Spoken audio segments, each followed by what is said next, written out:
Olá, alunos do curso de Desenvolvimento de Sistemas de Software 1 do Instituto Federal Campus Rio Grande. Eu sou o professor Eduardo Wenzel Brião e nós iremos hoje, nesta aula, falar sobre o Laravel, que é um framework interessante PHP-like, ok? Na aula passada, nos vídeos passados, eu tinha mencionado sobre o CodeIgniter e criamos um sistema ponta a ponta. No entanto, o CodeIgniter existem algumas limitações que eu vou falar daqui a pouco. O Laravel é uma ferramenta muito interessante, muito profissional, que nós iremos abordar daqui a pouco. Então, eu tenho aqui uma apresentação que eu vou mostrar para vocês sobre uma comparação entre os dois frameworks, CodeIgniter e Laravel. Então nós temos os prós e os contras. Prós do Laravel. Ele é simples de instalar. Lembram que eu apenas baixava a biblioteca e copiava essa biblioteca na pasta, onde o servidor fazia o apontamento dessa pasta. E ele funcionava. Facilidade de utilização também era muito fácil. A gente criava ali os controladores, criávamos as views, os modelos ali. Então nós fizemos o sistema e foi bastante tranquilo. Não precisa de linha de comando. Eu vou mencionar daqui a pouco que o Laravel usa linha de comando. E ele é interessante por isso. Mas aqui nesse caso a gente ganha em rapidez e produtividade. Ele é compatível com servidores, tem um desempenho muito rápido, por ser simples. A documentação dele é muito boa e é fácil de encontrar soluções na internet. Se você esbarra em um problema complexo, você consegue encontrar soluções na internet. Ele tem contras, e sendo um contra bastante grave aqui. Uma é a desatualização quanto às tendências ao PHP. Isso é muito ruim. Tá criando aí um projeto e tu vai baixar o CodeIgniter, de repente tenham funções no PHP que sejam mais avançadas e o CodeIgniter não está acompanhando. O suporte com as versões não é muito boa, apesar que essa última versão, CodeIgniter 4, eu gostei bastante. Eu estou usando essa última versão, ela é um pouco próxima ao Laravel. Vocês vão ver que o projeto em Laravel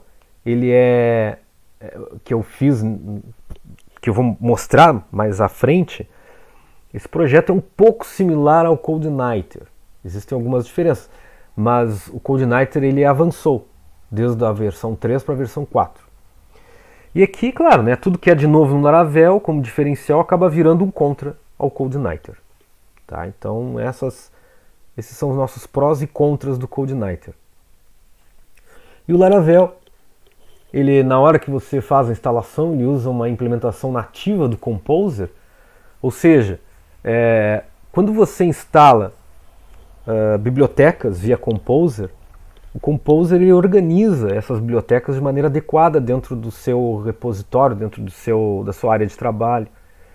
Isso aí, com certeza, não acontece no CodeIgniter. O CodeIgniter você tem que fazer o apontamento dessas bibliotecas à mão. E aí, isso é propenso a erros. Você tem facilidade para escalar, para aumentar o sistema. A escalabilidade do sistema significa que quando você começa um sistema de um certo tamanho e esse sistema começa a aumentar muito, você consegue ter uma facilidade de manutenção.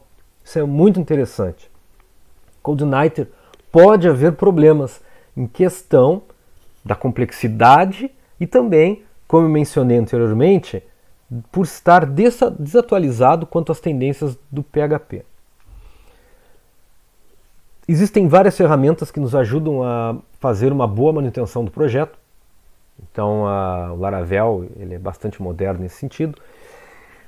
O PROS, veja que interessante, aqui no PROS dizia que não precisa da linha de comando no CodeIgniter, mas o PRO do Laravel é linha de comando. Por quê? Porque o PRO, aqui nesse contexto, é que as linhas de comando que vão ser utilizadas, pois os projetos eles vão sendo criados, os arquivos vão sendo criados e vão sendo criados também o scaffold. O que é o scaffold de cada projeto? O scaffold vem de uma palavra que significa andaime, né? Seria o esqueleto do código. Então o Laravel ele já consegue inserir pontos interessantes no código que a gente apenas preenche, né? Então a gente vai ver isso. Também o fato de acessos a diversos recursos do banco de dados também ele é muito útil utilizar as linhas de comando para isso. Você tem um workflow adequado utilizando as linhas de comando. A documentação dele é muito boa. Até a gente pode depois, num exemplo básico que eu irei fazer, eu vou mostrar para vocês como é que a gente vai fazer. Então eu vou mostrar baseado na documentação. Também temos um bom fórum de discussão, onde é fácil de encontrar soluções na internet. E nós temos algumas funções aí interessantes. O que é o Blade? O Blade é uma View Engine. Uma View Engine ele provê funções, ao invés de nós utilizarmos funções numa view que está em HTML e inserir tags PHP ali, e a gente cria aquela mescla de tags de HTML com PHP, e às vezes fica ruim para fazer uma análise desse código, para ter uma boa legibilidade. O Blade ele simplifica muito esse processo, né? Então eu acho essa View Engine muito interessante, ainda mais para organizar headers, cabeçalhos, né? e footers, né? Os nossos rodapés das nossas páginas, e como os dados eles vão ser chamados e vão ser apresentados na view. O Blade faz muito bem esse papel. O Elixir é uma espécie de biblioteca que é bastante interessante, por exemplo, onde você tem uma série de estilos na página. Você consegue scripts, né? Você tem uma série de scripts, estilos na página da view, e de repente você centraliza numa única chamada. Então o Elixir ele organiza isso de uma maneira adequada. Tá? O Homestead é muito interessante.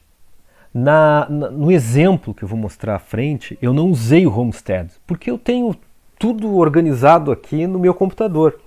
Eu uso Ubuntu, eu uso Linux. Mas no Windows as coisas podem ser diferentes, né? Dependendo da configuração de cada máquina. Vejam, eu tenho Laravel numa máquina, depois eu vou executar o Laravel numa outra máquina, e isso pode causar alguns problemas, porque você tem que fazer configurações adequadas a cada máquina, dependendo do contexto. Se você tem uma máquina virtual, você consegue, com uma máquina virtual com Laravel instalado e as bibliotecas básicas, você consegue ter a confiança de que o Laravel está bem instalado naquela máquina virtual e ela pode ser replicada à vontade para cada projeto. Então o Homestead é isso. O Homestead é a partir, né, do Vagrant, que o Vagrant aí são bibliotecas, né, uma biblioteca que permite vinculação a uma máquina virtual, por exemplo, VirtualBox ou VMware. Você consegue criar uma máquina virtual para realizar o seu projeto de maneira segura. Então isso é muito bom, você não desconfigura nada na sua máquina. Você trabalha dentro da sua caixa de areia, da sua máquina virtual. Nós temos as migrations. As migrations também são uma ferramenta nova aí, totalmente diferente, né, do CodeIgniter, porque você consegue criar um banco de dados a partir de código PHP, e você consegue criar essas tabelas, o comportamento dessas tabelas, e suas colunas ali, você consegue fazer uma migration e criar essa tabela, fazer popular seu banco de dados a partir de um código PHP. Principalmente é o controle de versões que a Migrations consegue fazer no seu banco de dados. Por exemplo, eu tenho um banco de dados com determinados campos, aí eu insiro um campo novo. Mas aí depois eu descobri que eu não quero mais esse campo, eu quero voltar à versão anterior. Você consegue dar um rollback utilizando as migrations. Tá? E depois nós temos o Artisan.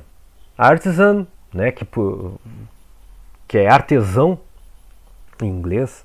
Artisan permite você criar uma série de scaffolds, de códigos, criar controllers, criar views, criar models, utilizando o Artisan. Inclusive, poder analisar as rotas. Enfim, é uma ferramenta bastante complexa. Então, esses são os prós. Temos muitas ferramentas, muita novidade aí. Os contras é que no início a gente vai sentir um pouco uma certa dificuldade para a gente trabalhar, porque a estrutura de trabalho ela dificulta, né? Ela é mais complexa que o CodeIgniter. Mas como nós já conhecemos CodeIgniter, para trabalhar no Laravel é um degrau a mais. Rodar Laravel em hospedagens comuns não é produtivo, né? Então existem alguns problemas aí com as hospedagens simples, né? Pode gerar mais overhead, enfim. E a quantidade de recursos, obviamente, reflete uma quantidade de conteúdo maior para se aprender. Isso aí é óbvio, né? Por exemplo, é que existem uma gama, né, de bibliotecas no Laravel enormes. Existem muitas ferramentas. Então, enfim, né, você tem que estudar sempre. Também tem mais um contra que eu não coloquei aqui, mas eu particularmente, né, nos meus projetos, eu senti. Por exemplo, você tem um banco de dados pré-existente. Eu quero usar aquele banco de dados que eu usei num sistema HTML comum, sistema PHP comum. Eu quero reutilizar esse banco de dados para eu vincular ele ao meu projeto em Laravel. Eu não consigo vincular de maneira direta. Não consigo fazer o acesso direto. Acontece uma série de erros. É necessário realizar uma preparação. E essa preparação você tem que utilizar ferramentas de terceiros que eu vou mostrar depois como é que se faz. Só vou mostrar para vocês rapidamente como se faz. É rápido, realmente é rápido de se fazer, né? Esse é o lado bom. Mas você tem que usar ferramentas de terceiros para que ele prepare o seu banco de dados. O banco de dados o que você vai utilizar no Laravel não é um banco, não tem apenas as tabelas que você criou no projeto. Você terá as ferramentas de terceiros, irá inserir outras tabelas de controle que o Laravel precisa, justamente para executar seus rollbacks, caso necessite.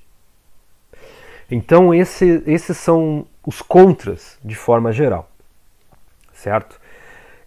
Quero mostrar agora um gráfico bem interessante que está a página do Laravel, tá? Mas eu quero mostrar isso aqui, é muito interessante, é o Google Trends, tá? O Google Trends ele mostra bem aí as tendências, né, do Laravel com CodeIgniter. Então eu quero mostrar para vocês o seguinte. Tá, eu vou botar aqui está nos Estados Unidos, vou botar em todo mundo. E eu quero colocar nos últimos 5 anos.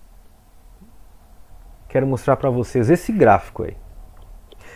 Esse gráfico significa o seguinte, tá?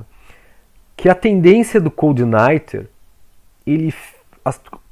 quando se usou, né, o CodeIgniter para a criação de projetos, desde 2015, ele se manteve estável, mas começou uma leve queda.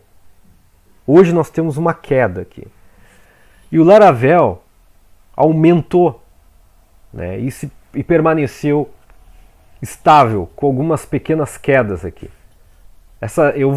Essas quedas que ocorreram no Laravel, obviamente, foi por causa de um outro framework que eu quero mostrar mais adiante, que realmente está substituindo aos poucos, né, o PHP, é o Node.js. Esse sim, esse aí é a cereja do bolo do nosso curso. Mas antes eu quero apenas comparar CodeIgniter com Laravel.